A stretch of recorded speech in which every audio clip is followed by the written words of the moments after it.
Hello everyone, welcome back to another episode of Francis Entertainment Center. And today's first few episodes are called Help Wanted, Reef Blower, and Tea at the Treedome. Enjoy the video. Deep down in the ocean, I'm introduced to a small little town known as Bikini Bottom, the wonders of undersea life. And I'm introduced to both Bikini Bottom and SpongeBob SquarePants, one of everyone's favorite sea creatures. SpongeBob is sleeping in bed before his alarm clock goes off, waking him up. He's eager to get ready for the day that he's to apply for a fry cook job at the Krusty Krab. He warms up by lifting a weight with stuffed animals before jogging to the restaurant with his iconic "I'm ready," while Patrick Star encourages him from his rock. SpongeBob starts talking about what job he will do when he reaches the Krusty Krab, but feels like his reach is not ready. Patrick then appears, encouraging him that he was born to have a job. SpongeBob eventually decides to go to the Krusty Krab to get the job. Squidward sees SpongeBob running to the restaurant, causing him to panic and to tell Mr. Krabs to watch out for SpongeBob. SpongeBob has already arrived, though, and he tries to get Mr. Krabs to give him the job after jumping back and forth across the restaurant after tripping on a loose snail. He tells Mr. Krabs that Squidward will vouch for him, but he tells him that he does not believe SpongeBob should get the job. In response, Mr. Krabs tells SpongeBob that if he gets a seemingly non-existent hydrodynamic spatula, he will get the job. SpongeBob then quickly runs to the bargain mart to get it, as Squidward and Mr. Krabs laugh, thinking that he will not have the job. Soon after SpongeBob leaves, 5 buses filled with a bunch of hungry anchovies arrive at the restaurant, making Squidward and Mr. Krabs panic, as the latter knows what happens when anchovies come. As the anchovies flood the restaurant, Squidward tries to get them all settled, but they're still crazy. It seems the two are both finished due to the floor of anchovies, but then SpongeBob arrives with the hydrodynamic spatula he found, as they were the only one in stock. Having fulfilled the errand Mr. Krabs gave him and leaving the two in stunned surprise, SpongeBob goes into the kitchen and, in a montage accompanied by Tiny Tim's "Livin' in the Sunlight, Lovin' in the Moonlight," cooks many Krabby Patties, then tosses them to all the hungry anchovies until they all feel satisfied and leave the restaurant. Mr. Krabs recruits SpongeBob as a fry cook, thanks to him saving the Krusty Krab from the anchovies.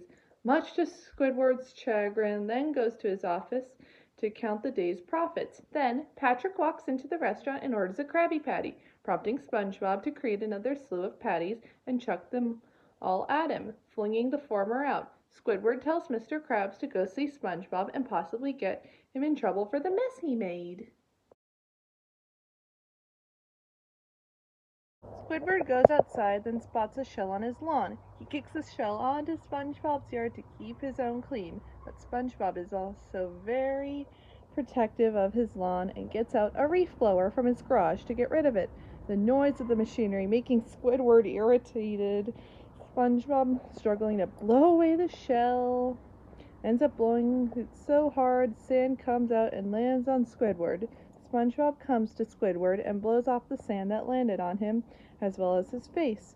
Seeing that there is a huge pile of sand in his yard, SpongeBob sets the blower to reverse, sucking up the sand pile, but the reef blower starts to break apart and throws out sand. SpongeBob opens up the zipper behind the reef blower and puts the excess sand that was thrown out in there. He tries to start again, but it does not work. This prompts SpongeBob to pull the handle of the reef blower very far. Once he feels he is far enough, he lets go and quickly zaps through the distance he went back onto the blower.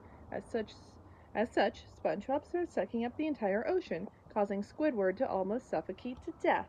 But the reef blower explodes due to overcapacity and shoots all the water sucked up back out again. SpongeBob is happy that his lawn is clean, but Squidward's lawn is filled with sand. The shell lands on Squidward's nose, much to his dismay. While SpongeBob is jellyfishing, he stumbles upon a land squirrel fighting a clam. He attempts to save her, but she saves herself just before the clam eats SpongeBob. After the squirrel, named Sandy, saves SpongeBob, the two greet each other and start bonding when he notices the air helmet she uses to help her breathe. He convinces her that he likes air too, despite not knowing what air is. Sandy tells SpongeBob to come over to her Treedome for tea and cookies. and gives him a map of where her Treedome is. SpongeBob goes to Patrick to tell him about what he went through. When Patrick hears from SpongeBob that Sandy wears a hat full of air, he misinterprets this as a statement that she puts on airs and that he needs to be fancy by putting his pinky out. The next day, SpongeBob arrives to Sandy's home, but when he goes inside, he realizes the Treedome is entirely filled with air. SpongeBob starts having trouble breathing, begins to dehydrate as a result, but will not admit this to Sandy. As Sandy is showing her house, SpongeBob attempts to use a bird bath to absorb water, only for the bird to angrily kick him out. Patrick reminds him to put his pinky out, and SpongeBob also brings flowers for Sandy. SpongeBob asks Sandy for water when she asks if he needs anything, but misinterprets this as needing a vase with water inside for the flowers. When Sandy leaves, SpongeBob desperately wants to get out of the Treedome, but before he gets out, he remembers Patrick's advice. When in doubt, pinky out, and remains in the Treedome despite being severely dehydrated. Sandy comes back with the water vase for the flowers and attempts to start talking to SpongeBob again.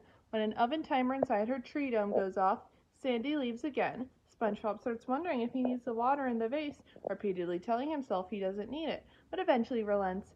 SpongeBob drinks all the water in the vase and bolts for the door, only for Patrick to come inside and prevent him from leaving. Patrick says that everything will be fine, but as he walks and stays inside the Treedome, he starts choking due to the lack of water as well. The two attempt to get out, and when Sandy comes to them with some tea and cookies, she's shocked when she sees the two have dried up as live-action objects. As a result, Sandy quickly brings water helmets for them so they can survive in the Treedome and tells them if they needed water, then they should have asked for it. The trio happily drinks some tea.